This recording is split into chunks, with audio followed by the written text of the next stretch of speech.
Dari serangan Huang tersebut, Qiaoyu kemudian menyadari bahwa kekuatan pemuda sombong yang sedang dirinya hadapi itu tidak bisa diremehkan.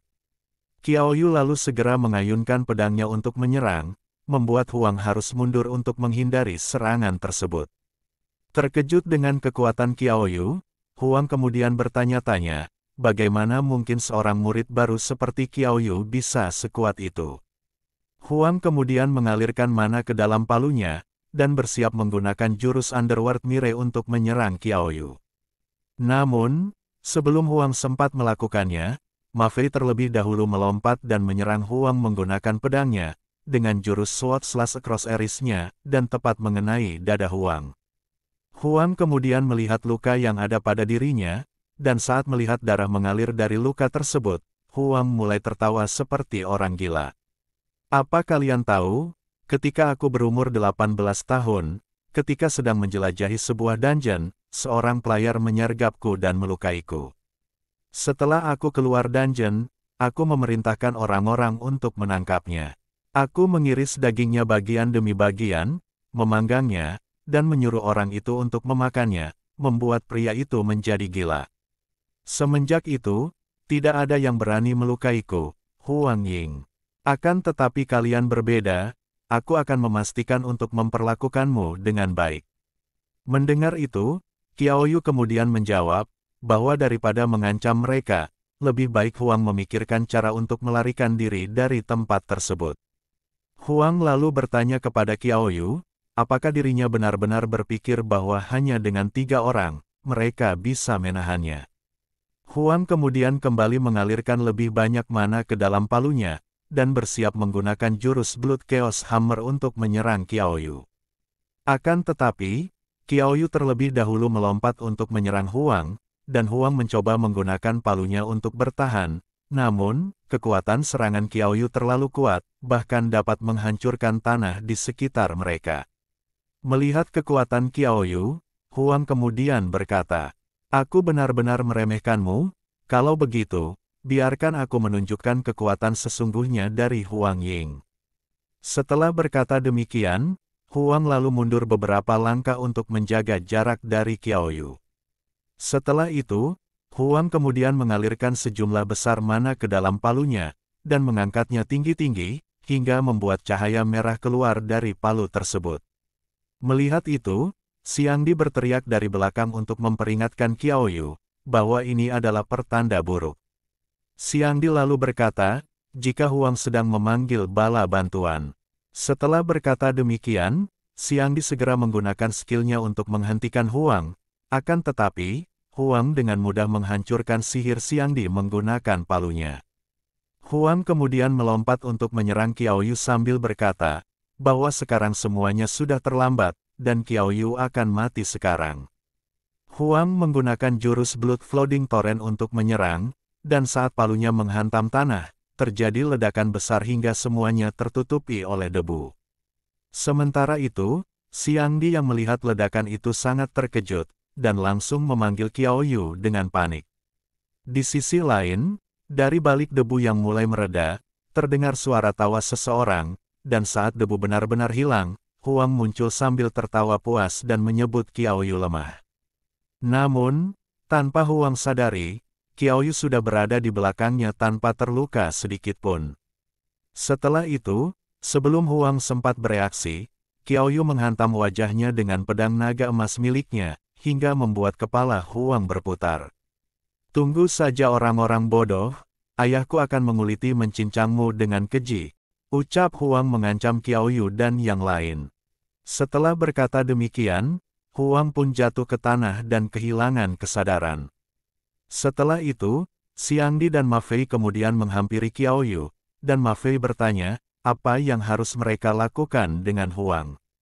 Qiaoyu kemudian menjawab, bahwa jawabannya sudah jelas. Sambil berlari membawa Huang, Qiaoyu kemudian melanjutkan perkataannya, jika sudah jelas, bahwa mereka harus segera kabur karena keributan yang disebabkan Huang, pasti akan menarik perhatian anggota Guild Hunter. Mendengar itu, Xiangdi dan Ma Fei pun kemudian langsung mengikuti Qiaoyu. Beberapa saat kemudian, seperti yang sudah Qiaoyu duga, seorang anggota Guild Hunter tiba di tempat tersebut tidak lama setelah itu. Melihat darah di tanah, seseorang dengan aura biru yang kuat itu langsung mengenali darah itu, jika darah tersebut milik tuan mudanya. Setelah itu, dengan kecepatan kilat, orang tersebut segera mengejar Qiaoyu dan yang lainnya. Sementara itu, di kantor Presiden Guild Hunter, terlihat seseorang yang sedang berdiri sendiri, namun, tiba-tiba seseorang masuk ke ruangan tersebut sambil berteriak, jika ada kabar buruk. Orang itu kemudian melanjutkan perkataannya, jika tuan mudanya telah menghilang. Mendengar itu, pria tua berambut ungu bernama Huang Xiuqiang, yang merupakan presiden dari Guild Hunter seketika langsung terkejut dan bertanya, siapa yang berani melakukan itu? Akan tetapi, sebelum bawahannya menjawab, Xiuqiang terlebih dahulu pergi sembari menyuruh bawahannya untuk mencari siapa yang menculik anaknya. Xiuqiang juga berkata, jika setelah orang itu ditemukan, dirinya akan mencabik-cabiknya. Di tempat lain, saat Qiaoyu sedang berlari sambil membawa Huang tiba-tiba terbangun, dan Xiangdi yang melihat itu kemudian memberitahu Qiaoyu, jika keparat yang dirinya bawa telah bangun. Sementara itu, Huang yang menyadari bahwa dirinya telah diculik, dirinya kemudian berkata, "Aku akui kau cukup hebat, tapi aku sarankan lepaskan aku sekarang, atau bersiaplah merasakan keganasan Guild Hunter." Qiaoyu yang sangat marah mendengar ancaman Huang, dirinya kemudian membantingnya ke tanah dan memperingatkan agar Huang bersikap baik, karena sekarang Huang adalah seorang tawanan. Dengan napas tersengal, Huang mengatai Qiaoyu sampah, dan dirinya lanjut memberitahu Qiaoyu, jika ayahnya tahu, dia pasti akan membunuh Qiaoyu dan yang lain. Sambil mengepalkan tinjunya, Ma Fei lalu mengingatkan Huang tentang keangkuhannya, saat orang-orangnya memukuli dirinya dan Xiangdi sebelumnya. Sementara itu, Xiangdi tertawa kecil sambil berkata, jika bagaimanapun keadaannya, kini telah berbalik. Ma Fei kemudian maju untuk menyerang Huang sembari berkata, bahwa dirinya telah menunggu momen tersebut. Xiangdi pun membenarkannya, berkata jika dirinya akan menikmatinya, dan mengajak Ma Fei untuk menghajar Huang untuk memberinya sedikit pelajaran. Namun, sebelum mereka sempat menyentuh Huang, tiba-tiba sebuah sambaran petir datang dari belakang, dan Qiaoyu, Xiangdi, dan Ma Fei segera menghindar. Qiaoyu yang penasaran kemudian bertanya, siapa itu? Dan ketika Qiaoyu berbalik, Qiaoyu melihat seorang pria berpakaian pelayan memegang tongkat yang memancarkan petir. Pria itu adalah pelayan Huang yang bernama Charles, seorang penyihir tipe cahaya. Sementara itu, ketika Charles melihat Qiaoyu dan yang lainnya, dirinya kemudian berkata, "Kalian benar-benar durhaka, karena membuat orang tua ini mencari ke sana kemari." Di sisi lain, Huang yang melihat pelayannya datang, dirinya langsung memerintah Charles untuk membunuh Qiaoyu dan yang lain sekarang juga. Mendengar itu, Charles kemudian menyuruh tuan mudanya untuk tenang, karena dirinya tidak akan membiarkan Qiaoyu dan yang lain melarikan diri. Setelah itu, sembari mengaliri senjata dengan mantra, Charles memperingatkan Qiaoyu dan yang lain untuk menyerah sekarang juga, karena itu mungkin saja akan membuat mereka mendapatkan keringanan. Di waktu yang sama, Xiangdi yang menyadari Charles sedang merapal mantra, dirinya segera menggunakan teknik Earth Explosion miliknya untuk menyerang Charles, dan mencoba memaksanya untuk menyerah. Ledakan besar pun kemudian terjadi di tempat Charles berdiri, hingga membuat asap tebal menutupi tempat tersebut. Namun, ketika asap mulai menghilang, terlihat Charles yang tidak terluka sama sekali setelah terkena serangan dari Xiangdi. Melihat itu Xiangdi sangat terkejut, karena dirinya menyadari, jika serangannya tidak berdampak sama sekali. Sementara itu, Qiaoyu dengan cepat mengamati situasi yang ada dan berpikir, jika orang tua itu mungkin bukan penyihir tingkat tinggi, tetapi dirinya jelas mendekatinya.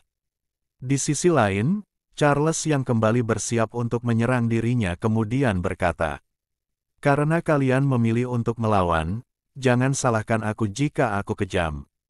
Akan tetapi, sebelum Charles menyerang, Qiaoyu dan Ma Fei terlebih dahulu menyerangnya secara bersamaan, sementara Xiangdi membantu mereka dari belakang dengan skillnya.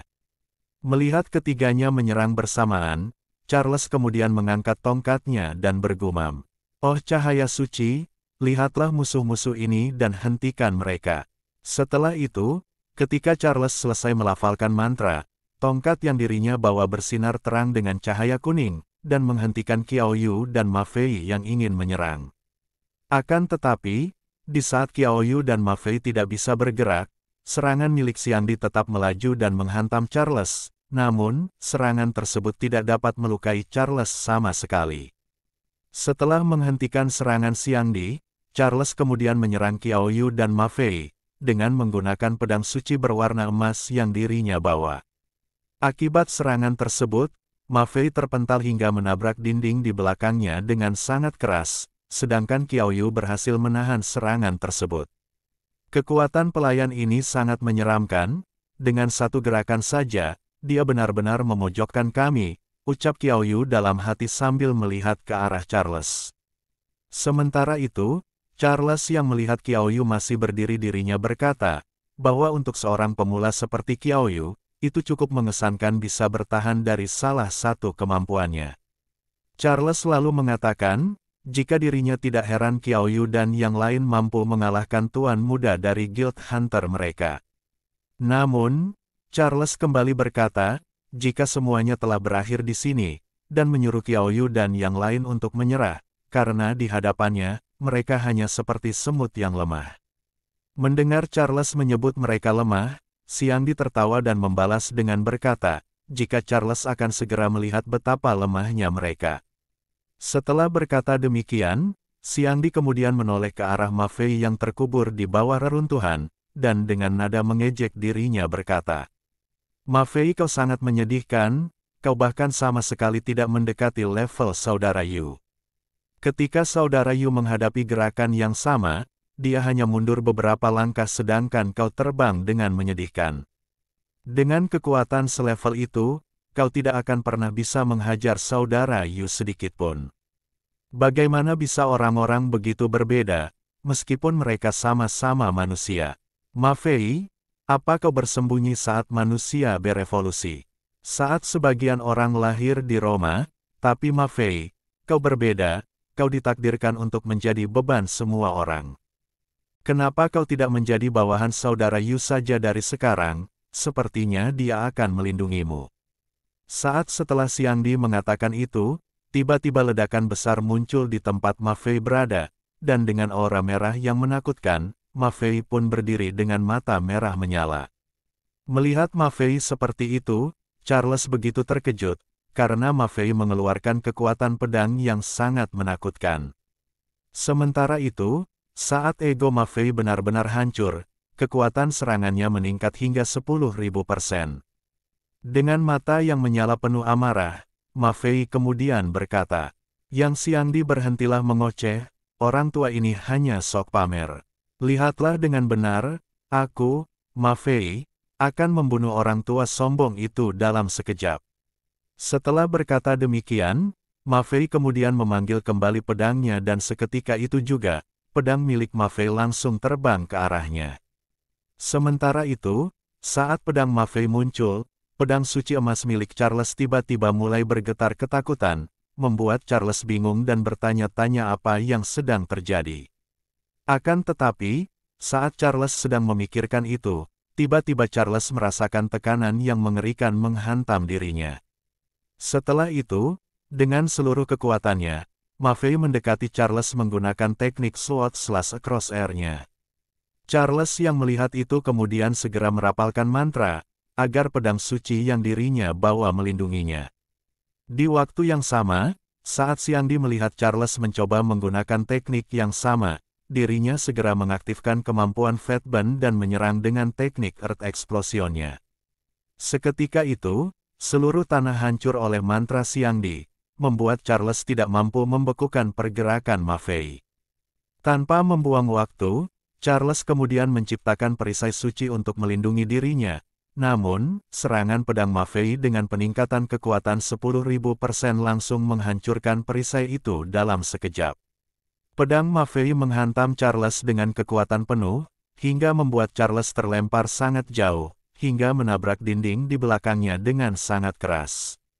Setelah itu, saat efek peningkatan kekuatan Ma Fei berakhir, Xiangdi bertanya kepadanya, apakah orang tua itu sudah mati.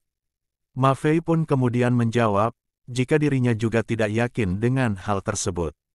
Di sisi lain, Qiaoyu terus menatap ke arah di mana Charles jatuh, dan melihat cahaya emas bersinar melalui asap. Tiba-tiba, dua kilat melesat ke arah Qiaoyu dan yang lain, dan Qiaoyu pun dengan cepat mendorong Xiangdi dan Ma Fei agar mereka tidak terkena serangan tersebut. Namun, karena serangan tersebut, Qiaoyu kehilangan 1400 HP-nya. Charles kemudian muncul dari balik asap dengan wajah marah dan berkata dengan penuh amarah, bahwa dirinya akan membunuh mereka semua. Melihat energi yang luar biasa memancar dari tubuh Charles, Qiaoyu menyadari bahwa Charles hendak meledak seperti. Namun, sebelum Qiaoyu sempat menyelesaikan pemikirannya, Qiaoyu tiba-tiba merasakan sakit luar biasa di kepalanya. Melihat Qiaoyu yang kesakitan, Xiangdi seketika langsung berteriak, apakah Qiaoyu baik-baik saja? Akan tetapi Qiaoyu tidak dapat menjawab itu, karena banyak sekali memori masa lalu yang membanjiri pikirannya. Apa yang terjadi? Rasanya seseorang telah melindungi kami dari serangan sepanjang waktu. Siapa itu, dan kenapa aku tidak bisa mengingatnya? Sementara itu, Charles yang melihat Qiaoyu seperti itu dirinya kemudian memanfaatkan kesempatan tersebut, dan menyerang Qiaoyu dengan pedang suci emasnya. Namun, Qiaoyu yang terkena serangan dari Charles, dirinya masih saja sibuk dengan kenangan aneh yang tidak dapat dirinya ingat. Di waktu yang sama, Xiangdi yang melihat Qiaoyu terlempar mundur dirinya segera menghampiri Qiaoyu sembari berteriak, apakah Qiaoyu baik-baik saja? Setelah Xiangdi berhasil menangkap Qiaoyu yang terlempar, dirinya segera memanggil Ma Fei dan memberitahunya, bahwa jika mereka tidak bisa mengatasi situasi tersebut, Xiangdi menyarankan agar mereka kabur, karena Charles terlalu menakutkan. Di sisi lain, Ma Fei yang masih marah berkata, dasar orang tua, jika aku seusianya, membunuhnya pasti akan mudah semudah membunuh anjing. Setelah berkata demikian, Ma Fei pun menoleh ke belakang, akan tetapi, dirinya melihat jika Xiangdi sudah terlebih dahulu melarikan diri, bersama Qiaoyu yang dirinya gendong. Ma Fei pun kemudian meraih tangan Huang dan langsung membawanya berlari, membuat Huang bertanya-tanya, kemana Ma Fei akan membawanya pergi. Huang pun seketika langsung berteriak memanggil Charles, untuk memintanya menolong dirinya. Mendengar itu, Charles kemudian mengejar Qiaoyu dan yang lain sembari memberitahu tuan mudanya untuk jangan khawatir, karena dirinya akan segera menyelamatkannya. Setelah itu, dengan sangat cepat Charles melesat seperti kilatan petir. Beberapa saat kemudian, Qiaoyu, Xiangdi, dan Ma Fei langsung berlari ke Universitas Jingdu. Saat Xiangdi melihat ke belakang, dirinya begitu terkejut, karena Charles bahkan mengikuti mereka sampai ke dalam Universitas Jingdu.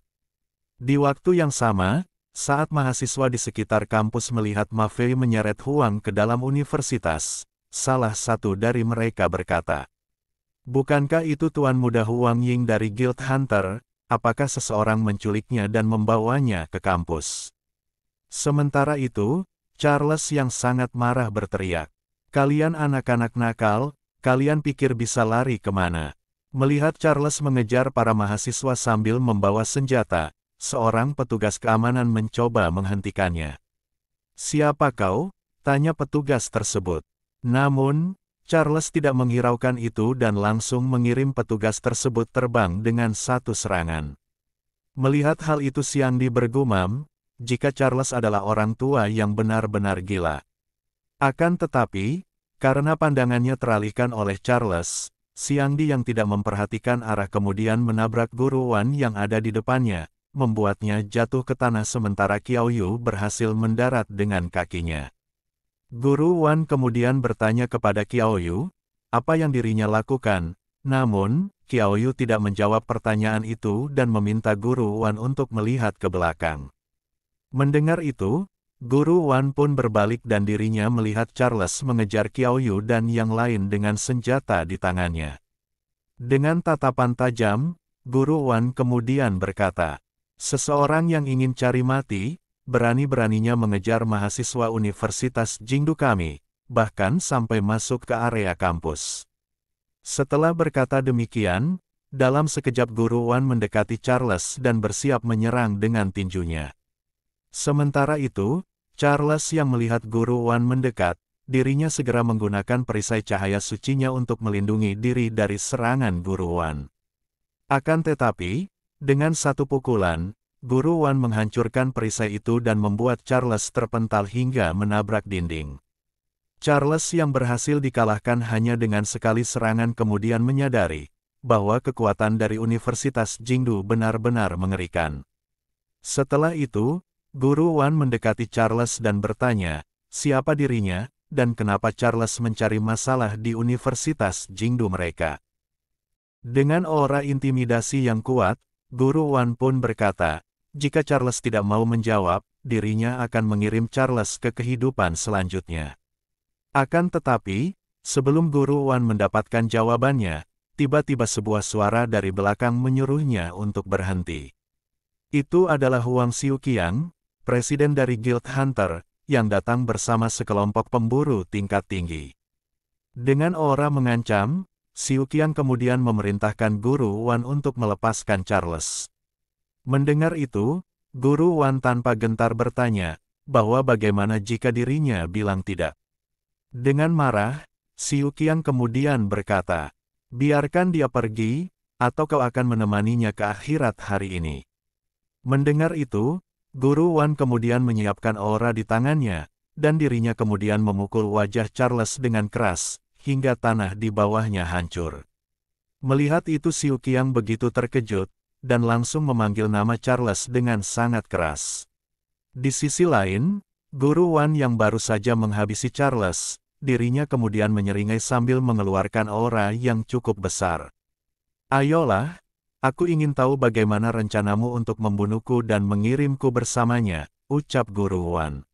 Dengan marah, Xiuqiang kemudian memerintahkan semua anak buahnya untuk menyerang Guru Wan, namun, Guru Wan yang melihat itu nampak terlihat senang sembari dirinya mengumpulkan aura di tangannya.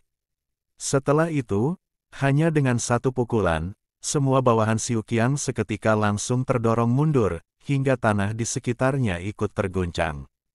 Melihat itu, salah satu bawahan Xiuqiang kemudian menyadari, jika Guru Wan adalah Wan Lihao, seseorang yang dijuluki sebagai Battle King. Orang tersebut juga berkata, jika dirinya mengira bahwa Guru Wan telah mati karena Guru Wan telah lama menghilang, namun, orang tersebut sadar, jika Wan Lihao yang terkenal sekarang menjadi guru di Universitas Jingdu. Sementara itu, seseorang lainnya juga berkata, jika Guru Wan adalah maniak bertarung yang terkenal, namun, teman di sampingnya menyangkal hal tersebut, karena terkenal saja tidak cukup untuk mendeskripsikan Guru Wan.